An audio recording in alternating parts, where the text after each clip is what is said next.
TV భక్తి సమాచారం WhatsApp ఛానల్లో జాయిన్ అవ్వండి. అన్ని విశేషాలు ఎప్పటికప్పుడు తెలుసుకోండి. గంగానదిలో స్నానానికి వెళ్ళాం, శవాలు వెళ్తున్నాయి అనుకోండి, అందరూ వదులుతున్నారు. చిచ్చి చిచ్చి అనుకుంటే అనుకుంటూ మునిగితే చిచ్చి చిచ్చి అని నీకు వస్తుంది. అబ్బా, సాక్షాత్తు విష్ణు పాదోద్భవీం గంగాం అంటూ మునిగావా? ఆ విష్ణు పాదోద్భవైనటువంటి ఆ గంగ నామస్మరణ చేస్తేనే పునీతం అవుతామే, మునిగితే ఏమవుతాం ఆలోచించండి. పునీతం చేయదా? అంత గొప్పదండి. అందుకని భావన మంచిది ఉండాలి. మనకి ఆ భావన మంచిగా లేకపోతే మనిషి పాడైపోతుంటాడు. అందుకని నాన్న, ఎదుటి వ్యక్తుల విషయాల్లో నువ్వు దోషాల్ని ఎంచకు. అందువల్ల సేవా కథార సమూహో నితరాం పిబత్వం, పరమాత్మ యొక్క కథలని నిరంతరం వింటూ ఉండు. దీనికి కాలక్షేపం అని పేరు. కాలుడంటే యముడు, క్షేపం అంటే నెట్టి వేయటం అని చెప్పగానే తండ్రి విన్నాడమ్మా, నాకు మంచి ఉపదేశం చేసేవరా నాన్న. భార్యని పిలిచాడు, ఏమేమి వస్తావా అని. అమ్మో, అబ్బాయిని వదిలేసేయంటాను. అప్పటికే తన్నులు తింటోంది. తన్నులు తింటూ డబ్బులు ఇస్తూ తన్నులు తింటుందండి. వాడు కొడుకు కూడా కాదు పాపం, ఇంకా వాడికి తెలియదు. ఆ ఆత్మదేవుడు వదిలేసి వెళ్ళాడు, కానీ వాడు వదలలేకపోయింది. అలా ప్రేమలు ఎక్కువ పెంచుకొని తన్నులు తిని డబ్బులు ఇచ్చి ఆవిడే మృత్యు ముఖాన పడింది. ఆఖరికి వాడు తంతు ఉంటే తట్టుకోలేక బావిలో దూకి ఆవిడ చనిపోతుంది. ఆత్మదేవుడు అరణ్యాలకు వెళ్ళిపోయి పరమాత్మని శరణాగతి చేస్తూ తాను తరించాడు. గోకర్ణుడు ఇక్కడ ఉండడం దేనికని ఆయన దివ్య దేశాలు పట్టుకుని అన్ని తిరగడం ఆయన ఆరంభించాడు. ఇంట్లో వీడు ఒక్కడే ఉన్నాడు. అప్పటిదాకా బయటకు వెళ్ళి తిరిగేవాడు, ఇప్పుడు స్త్రీలను ఇంటికే తెచ్చిపెట్టుకున్నాడు. వాళ్ళతో ఆనందాన్ని గడుపుతున్నాడు. వాళ్ళని పోషించడం కోసం అక్కడ ఇక్కడ దొంగతనాలు చేసి ధనాన్ని తెస్తున్నాడు. ఆ ధనం చాలా ఎక్కువ రాసులైపోయినాయి. ఏం చేయాలి? ఇలా ఉంటే రేపొద్దున ఎప్పుడన్నా వీడిని పట్టుకుంటే మన్ని కూడా తీసుకువెళ్ళి జైల్లో పెడతాడు రాజు. అందుకని ఒక రాత్రి ఆ 5 వేశ్యలు మనస్సులో భావించుకుని అందరూ అనుకుని వాడిని మంచానికి కట్టేసి చంపేశారు. ప్రాణం పోట్ల, గట్టిపిండం. అందుకని కాలే నిప్పులు తెచ్చి మీద పోసేట. వాడి ఆయుష్ చాలా గట్టిది, అయినా సరే విలవిల్లాడుతూ ఉంటే అలా ప్రాణం కొట్టుకుంటూ పోయింది కదా, ప్రేతం అయిపోయాడు. ఎవరికి తెలియకుండా వాడిని ఎక్కడో కప్పిపెట్టి వీళ్ళు వెళ్ళిపోయారు. అందరూ ఎక్కడో పోయారు అనుకున్నారు అందరూ తప్ప. మంచోడు కనపడకపోతే అయ్యో లేడే అని అందరు విచారిస్తారు. చెడ్డోడు పోయాడు అనుకోండి, అమ్మ పోతే పోయాడురా, ఎడిపోయాడు, మనకి హాయిగా ఉంది, ప్రశాంతంగా ఉంది అందరూ అనుకున్నారు. కానీ కొన్ని రోజుల తర్వాత గోకర్ణుడు అన్ని తీర్థయాత్రలు చేసి వాళ్ళ ఇంటి అరుగు మీద కూర్చోగానే అక్కడ ఒక వింత రూపాలతో, ఒకసారి పులిలా, ఒకసారి సింహంలా, అనేక రకాల రూపాలతో కనిపిస్తూ ఒక భయంకరమైన దృశ్యం కనపడింది. చూశాడు ఆయన. ఎవరు నువ్వు? నన్ను భయపెడుతున్నావు అనగానే ఆఖరికి దుందుకారి రూపంతో అక్కడ నిలబడ్డాడు. మాట్లాడడానికి పాపం మాటలు రావడం లేదు.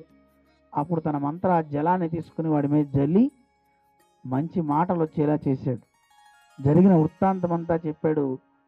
గోకర్ణుడు విన్నాడు దుందుకారి చెప్పినవన్నీ. ఏం చేయాలి ఇప్పుడు? నీకున్న ప్రేతత్వం పోవాలి. వాడు ప్రేతంగా ఉండలేకపోతున్నాడు. ఒక మనిషి ఆత్మహత్య చేసుకోవడం తేలిక, కానీ ఆత్మహత్య చేసుకున్నాక ఎంతకాలం జీవించాలో అంతకాలం వాడు ప్రేతంలా ఉంటాడు. మరి అదే సమయంలో వాడికి ఆకలి, దప్పిక అన్నీ ఉంటాయి కదా, ఎలా వాటిని తీర్చుకోవాలి? వల్ల కావడంలా. అప్పుడు ఎవరినో పట్టాలి, ఏదో చేయాలి అనిపిస్తూ ఉంటుంది. అందుకే గోకర్ణుడు సూర్యుడిని పిలిచాట. ఆ సూర్య భగవానుడిని ప్రార్థన చేశాడు. వెళ్ళే సూర్యుడిని క్షణకాలం ఆగమన్నట్ట. అప్పుడు సూర్యుడు చెప్పాడు, నాయనా, ప్రేతత్వం గనక ఉంటే, అంటే అనర్థపు చావులు ఎవరైనా ఎవరికైనా కలిగితే అలాంటి వాడికి నరకం పోయి ఉత్తమగతి కలగాలి అంటే భాగవత కథ వినాలి. అందుకే ఎవరిళ్లలో అయినా చనిపోతే ఉత్తరాది ప్రాంతంలో, నేపాల్ ప్రాంతంలో అయితే విధిగా భాగవత సప్తాహాలు చేస్తారు. వాళ్ళ ఇళ్లలో ఆ ఫోటో పెట్టేసి కృష్ణుడి ఫోటో కింద పెట్టి ఈ సప్తాహం చేస్తుంటారు. ఎందుకంటే వాళ్ళందరికీ ముక్తిని ఇస్తుంది ఇది అని. వాళ్ళ ఇళ్లలో ఏ పండగ జరగనండి, ఏ వ్రతం జరగనండి, సప్తాహం చేయాల్సిందే.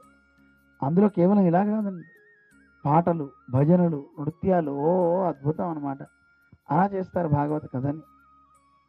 అటువంటి సప్తాహ విధి చెయ్యాలి అని చెప్పగానే వెంటనే గోకర్ణుడు సప్తాహం చేయడానికి ఆరంభించాడు. అందరూ వచ్చి కూర్చున్నారు, ఊళ్ళో ఉన్న ప్రజలంతా. మరి గోకర్ణుడిని ఎక్కడ పెట్టాలి? వాడు కూర్చోవడానికి స్థానం కావాలి. అక్కడ 7 కణుపులు కలిగిన ఒక కర్ర కనబడింది, వెదురు కర్ర.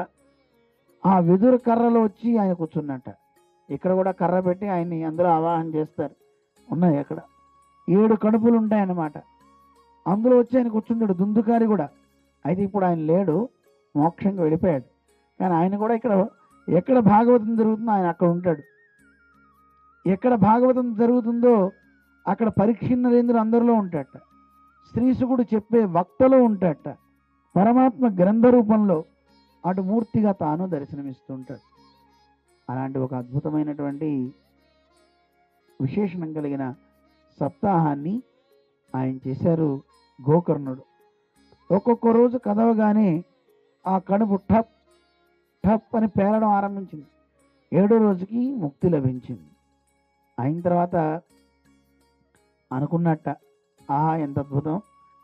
గోకర్ణుడు చూస్తుండగానే ఆ దుందుకారి వైకుంఠానికి ఆ విమానంలో వెళ్ళిపోయాడని అందరూ ఆనందించారు.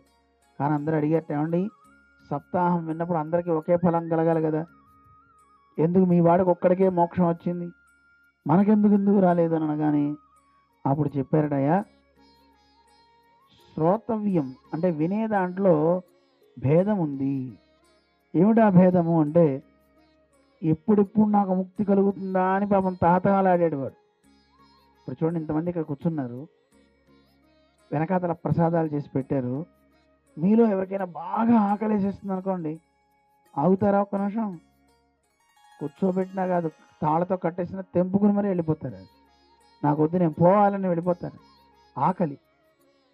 అలాగే కూర్చున్న దాంట్లో ఏదైనా కింద ముళ్ళు గుచ్చుకుంటున్నాయి అనుకోండి, కూర్చుంటారు ఎవరైనా, టక్కులు లేచిపోతారు. ఆ స్థితి ఉన్నవాడికి తెలుస్తుంది తప్ప ఆ స్థితి లేనివాడికి ఏం తెలుస్తుందండి? ఆ భావన కావాలి. నేను బాగుపడాలి, నేను తినాలి, నేను ముక్తిని పొందాలి, ఏదో ఒక ఆతృత. ఆ ఆతృత ఉన్నవాడు అది పొందేదాకా ఖాళీగా ఉండడండి. ఆ ఆతృత అందరికీ లేదు, ఒక్క దుందుకారికి మాత్రమే ఉంది. అందుకే వచ్చిందండి అంటే, అయితే సరే మేము కూడా నిజంగా తరిస్తాం, మేము కూడా వైకుంఠానికి వెళ్తాం, మాకు మళ్ళీ చెప్పండి, మేము వింటాం, శ్రద్ధగా వింటాం అనగానే మళ్ళీ సప్తాహం చేస్తే శ్రద్ధగా విన్నట్టండి అందరూ. గోకర్ణుడు చేసినటువంటి సప్తాహానికి వైకుంఠం నుంచి విమానాలు వచ్చి అందరూ ఆ విమానాలు ఎక్కి వెళ్ళిపోయారండి వైకుంఠానికి. అంత గొప్ప కథ భాగవతం. ఉపన్యాసం చెప్తుంటే ఒకళ్ళు అడిగారటండి, పైన టెంట్లు తీసేద్దామా అని. ఎందుకురా, విమానాలు అన్న దిగుతాయేమోనండి అని. అంటే దిగితే ఎక్కేద్దామని. చూశారండి వాడికి ఎంత గొప్ప నిశ్చయ జ్ఞానము. ఇంకోటి అన్నట్టయితే స్లాబ్లు వేద్దామండి అన్నాడు. దేనికిరా, విమానాలు వస్తే కనపడకుండా ఉండాలి. ఎందుకురా అంటే, ఇప్పుడే వైకుంఠం ఎందుకండి, ఇంట్లో బోల్డ్ పనులు ఉన్నాయి, టీవీ ఎవడు చూస్తాడు, ఏదో వారం రోజులు చూద్దామని వచ్చాం కానీ శాశ్వతంగా తీసుకెళ్ళి అక్కడ కూర్చోబెడతా అంటే ఎవడొస్తాడండి? ఎంతమందికి కావాలండి వైకుంఠం చెప్పండి? ఇప్పటికిప్పుడు రెడీనా? ఎవడు రెడీ ఉన్నాడు? మా పిల్లవాడే ఒకడు అన్నాడు ఇందాక, స్వామివారు మీరు సప్తాహానికి వెళ్ళండి అన్నాడు. నువ్వేం చేస్తావురా? మ్యాచ్ చూస్తుందండి రేపటి నుంచి అన్నాడు వాడు. వాడికి మ్యాచ్ మీద పిచ్చి. చూసారా, ఒక్కొక్క మనిషికి ఒక్కొక్కటి ఉంటుందండి. ముక్తి అందరికీ కావాలని వెంటనే వెళ్ళిపోవాలని అనిపించదు. అటువంటి ముక్తిని ఇచ్చేటటువంటి ఒక అద్భుతమైనటువంటి గ్రంథం భాగవతం.